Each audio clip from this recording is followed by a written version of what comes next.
एक बहुत गरीब आदमी रहता था जिसका नाम था मनोहर। उसके घर में दो ही प्राणी थे, एक स्वयं मनोहर, दूसरी उसकी पत्नी रमा। मनोहर बेचारा हर रोज मेहनत करके जंगल से लकड़ियां काटता और जो भी मिलता उससे अपना और अपनी पत्नी का पेट भरता। एक दिन वह सूर्य निकलते ही घर से लकड़ियां लेने निकला। तभी उसने एक स्थान पर कुछ लोगों से घिरे अपने गांव के प्रधान को देखा। उसकी कुछ भी समझ में नहीं आया कि आखिर क्या बात है। यह जानने के लिए वह उन लोगों के पास पहुंचा। वहां जाने पर उसने सुना गांव का प्रधान एक व्यक्ति से कह रहा था, हाँ भाई, मैंने तुम्हारा नाम लिख लिया है। तुमने 10 आदमी का कहा था ना? वह व्यक्ति बोला, जी प्रधान जी। अच्छा, अब तुम जाओ, ठीक से प्रबंध कर लेना, ठीक है ना? उसने कहा। ठीक है प्रधान जी, मैं पूरा प्रबंध करके रखूंगा। इसी प्रकार ग्राम प्रधान ने एक एक करके कई व्यक्तियों को बुलाया। किसी के नाम 10, किसी के 5, किसी के 3 या कोई 2 लोगों की हाँ भरकर लौट जाते। मनोहर खड़ा होकर यह सब देख रहा था। उसकी कुछ भी समझ में नहीं आ रहा था। तभी मुखिया की नजर उस पर पड़ी तो वह उससे बोला, अरे तुम कब से खड़े हो? मैंने तो देखा ही नहीं। कहो, क्या तुम्हारा नाम भी लिख दूं? बोलो, कितने आदमी लिखूं? मनोहर ने कहा, मैं कुछ समझ नहीं पाया प्रधान जी। कैसे आदमी, कैसा नाम? कृपा करके साफ साफ बताइए कि आप नाम क्यों लिखना चाहते हो? प्रधान जी बोले, अरे क्या तुम्हें मालूम नहीं, स्वामी ज्ञानेश्वर अपने 200 शिष्यों के साथ पधार रहे हैं। यह हमारे गांव का सौभाग्य है कि वह इस गांव में आ रहे हैं। ऐसे महात्माओं के दर्शन बड़े पुण्य से होते हैं। मनोहर बोला, हाँ प्रधान जी, आपका कहना बिल्कुल सत्य है। स्वामी ज्ञानेश्वर जी एक बहुत बड़े महात्मा हैं। उनके दर्शन पाकर हमारा गांव धन्य हो जाएगा। प्रधान जी ने कहा। तो चलो बताओ, तुम कितने सेवकों को भोजन करा सकते हो? मनोहर ने कहा, प्रधान जी, आप तो मेरी हालत जानते ही हो। काश मैं भी इस शुभ कार्य में हाथ बटा पाता। मुझे तो खुद के खाने के लाने पड़े हैं।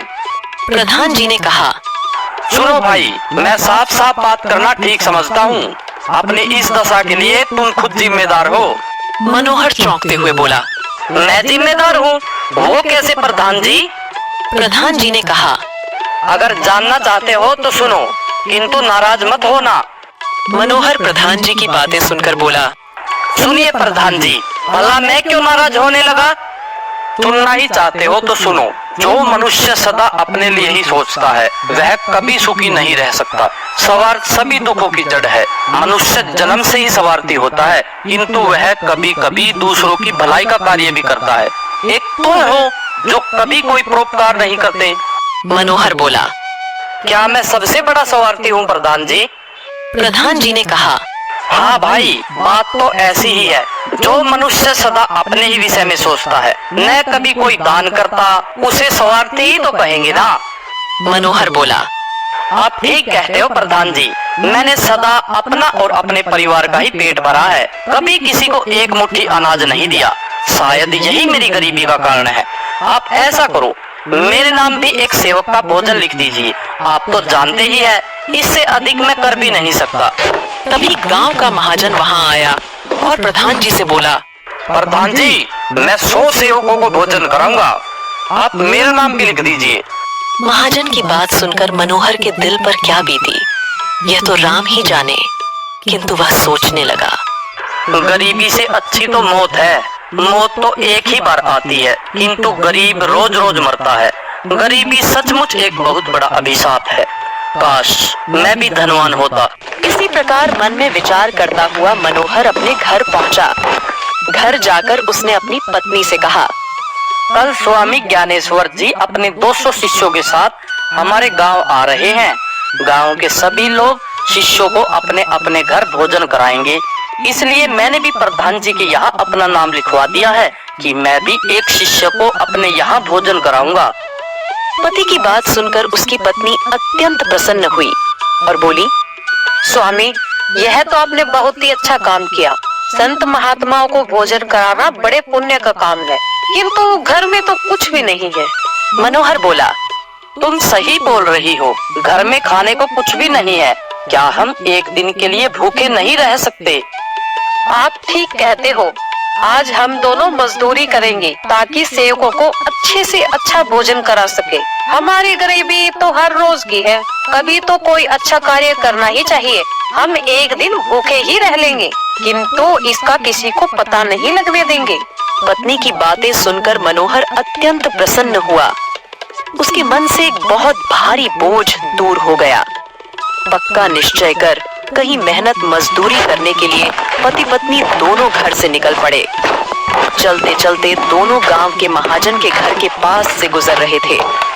तभी उन्हें सुनाई पड़ा, अरे रुको भाई। उन्होंने देखा कि गांव का महाजन उन्हें ही बुला रहा था। मनोहर ने पूछा, क्या आज्ञा है महाराज?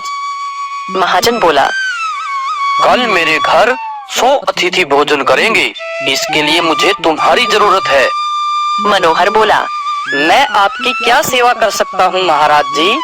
महाजन ने कहा, देखो, बात यह है कि भोजन के लिए मेरे घर में सारा सामान तैयार है, किंतु लकड़ियाँ नहीं है। क्या तुम लकड़ियों का प्रबंध कर सकते हो? मनोहर बोला, हाँ हाँ, क्यों नहीं महाराज, मैं तो काम ही लकड़ियों का करता हूँ। महाजन बोला, अच्छी तरह समझ लो, 100 आदमियों के लिए भोजन बनाना है और इस बात का ध्यान रखना कि लकड़ियाँ आज शाम तक कट जाए। तुम मजदूरी की चिंता मत करना, तुम्हें काम के अनुसार पर्याप्त मजदूरी दी जाएगी। मनोहर बोला, बहुत बहुत धन्यवाद महाराज, मैं शाम तक लकड़ियों का इंतजाम कर लूंगा, आपको कोई शिकायत का मौका नहीं मिलेगा। मनोहर की तो जैसे मनचाही मुराद मिल गई थी, पर उसे यह भी पता था कि 100 आदमियों के भोजन के लिए शाम तक लकड़ियां काटना कोई आसान काम नहीं है। लेकिन क्या करता, और कोई चारा भी नहीं था। मनोहर ने अपनी पत्नी को घर भेजा ताकि वह घर की सफाई कर सके और स्वयं कुल्हाड़ी लेकर लकड़ियां काटने जंगल की ओर चल पड़ा। जंगल में पहुंचकर मनोहर बड़ी मेहनत के साथ कड़कती धूप में परिश्रम से लकड़ियां काटता रहा। अपनी मेहनत से पूरी कटी हुई लकड़ियों के ढेर को देखकर उसे भारी संतोष हुआ और थोड़ा विश्राम करने के लिए लेट गया। महाजन दिन में मनोहर को लकड़ियां काटते देख चुका था। शाम को जब मनोहर उसके घर आया तो बोला, महाराज, मैंने लकड़ियाँ काट ली है, मुझे उम्मीद है कि ये लकड़ियाँ कम नहीं पड़ेगी, आप चाहे तो देख सकते हो। महाजन ने कहा, देखने की कोई आवश्यकता नहीं है, मैं पहले ही देख चुका हूँ। तुम वास्तव में बहुत परिश्रमी हो। तुमने जितना काम एक दिन में किया है उतना काम 10 आदमी भी नहीं कर सकते। मैं तुम्हारे काम से बहुत खुश हूँ। इतना कहते हुए महाजन ने अपने एक नौकर को एक बड़ी टोकरी चावल और सब्जी लाने की आज्ञा दी। थोड़ी देर में वह नौकर टोकरी भर चावल और सब्जियां आदि लेकर बाहर आया। तब महाजन मनोहर से बोला, यह लो तुम्हारी मजदूरी। इतने अधिक चावल देखकर मनोहर ठगा सा रह गया। वह सदा लकड़ियां काटता था, किंतु अभी तक उसे इतना परिश्रम कभी नहीं मिला था जितना महाजन ने दिया था।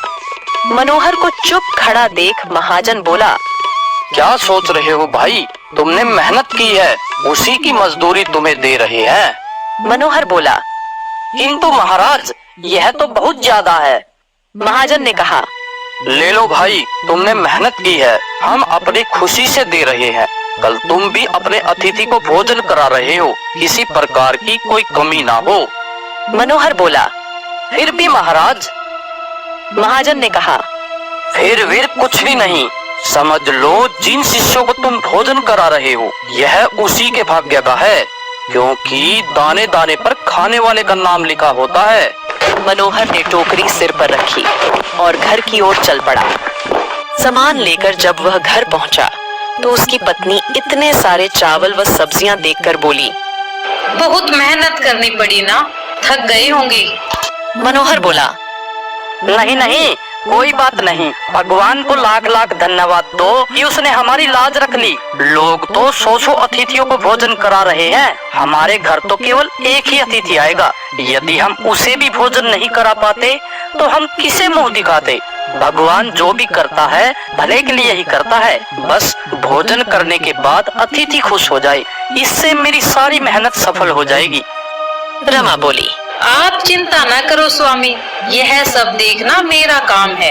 आप थक गए हैं, आपने सुबह से कुछ भी नहीं खाया। चलिए भोजन कर लीजिए और सब कामों के बारे में सुबह सोचेंगे। सामान तो जुट ही गया है, रहा भोजन तैयार करना वह मैं कर लूंगी। भोजन करने के बाद दोनों पति पत्नी सो गए। दूसरे दिन प्रातः जब वे दोनों उठे तो देखा कि एक व्यक्ति बाहर खड़ा है। उसे देखकर मनोहर बोला, माफ करना भैया, मैंने आपको पहचाना नहीं।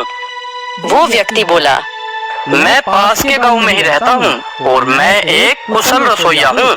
मुझे मालूम हुआ है कि आज आपके घर कोई अतिथि आने वाला है। मैंने सोचा आपको रसोइये की आवश्यकता होगी, इसलिए मैं चला आया। रमा बोली, भैया हम बहुत गरीब हैं, तुम्हें शायद गलतफहमी हो गई है। हमारी इतनी हैसियत नहीं कि हम रसोइया रख सके। हम दोनों पति पत्नी स्वयं भोजन बना लेंगे और फिर हमें भोजन ही कितना बनाना है, केवल एक ही अतिथि के लिए ना। रसोइया बोला, तो कोई बात नहीं, आप पुण्य का कार्य कर रहे हैं, मैं आपसे कोई पैसा नहीं लूंगा। रमा बोली, नहीं नहीं, ऐसा नहीं हो सकता। बिना मजदूरी दिए किसी से काम कराना पाप है। रसोइया बोला, बहन ऐसा ना कहिए, मुझे अपना सेवक ही समझिए। मैं इस पुण्य काम में आपकी सहायता कर रहा हूँ। इस शुभ काम में हाथ बटाने से मुझे मत रोकिए। दोनों पति पत्नी मना करते रहे, किंतु उस व्यक्ति ने उनकी एक न सुनी और स्वयं रसोई घर में चला गया। मनोहर और उसकी पत्नी देखते ही रह गए। मनोहर ग्राम प्रधान के घर की ओर चल पड़ा, क्योंकि उसे वहां से अतिथि को लाना था। प्रधान के घर पर बहुत भीड़ थी। मनोहर मुखिया के सामने पहुंचा और बोला, प्रधान जी, मैं अपने अतिथि को लेने आया हूँ। प्रधान जी बोले, भाई क्या बताऊं, तुम्हारा नाम तो मैं लिखना ही भूल गया। मनोहर बोला, बड़ी विचित्र बात है प्रधान जी, कल मैंने स्वयं अपना नाम लिखवाया था, आज आप कहते हैं सूची में मेरा नाम ही नहीं है। प्रधान जी बोले, मुझे माफ करना भाई, अब कुछ नहीं हो सकता। सभी लोग या तो अतिथियों को ले जा चुके हैं या ले जाने के लिए खड़े हैं। बताओ इसमें मैं क्या कर सकता हूँ। मनोहर की सारी आशाओं पर पानी फिर गया। वह हारे हुए जुआरी की तरह वहां से चल पड़ा। कुछ दूर चलने के बाद उसे एक तेजस्वी पुरुष दिखाई दिया जो लोगों को उपदेश दे रहा था। मनोहर के दिल में उस तेजस्वी पुरुष को भोजन कराने की इच्छा हुई। दृढ़ निश्चय कर वह चल पड़ा और सीधे जाकर उसने महात्मा के पांव पकड़ लिए।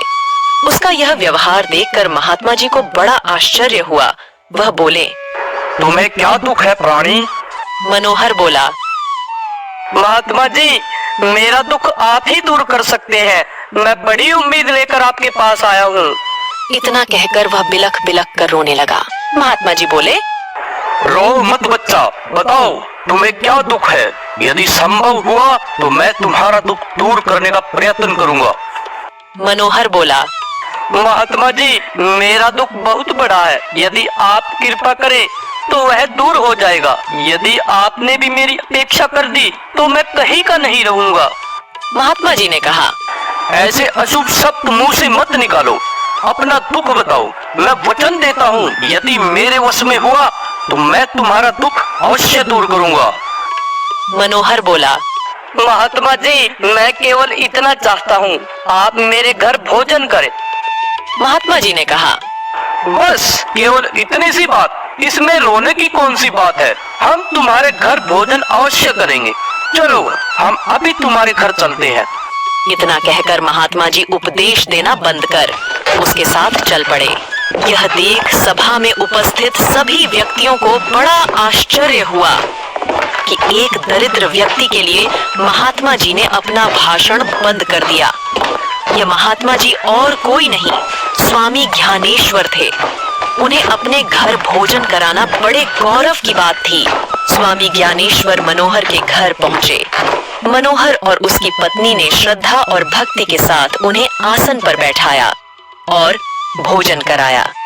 जब स्वामी ज्ञानेश्वर भोजन कर चुके थे तो मनोहर हाथ जोड़कर बोला, महात्मा जी, आपने मुझ गरीब के घर में भोजन करके जो उपकार किया है इसके लिए मैं जन्म जन्म तक आपका ऋणी रहूंगा। मेरी समझ नहीं आता कि मैं किन शब्दों से आपका आभार प्रकट करूं।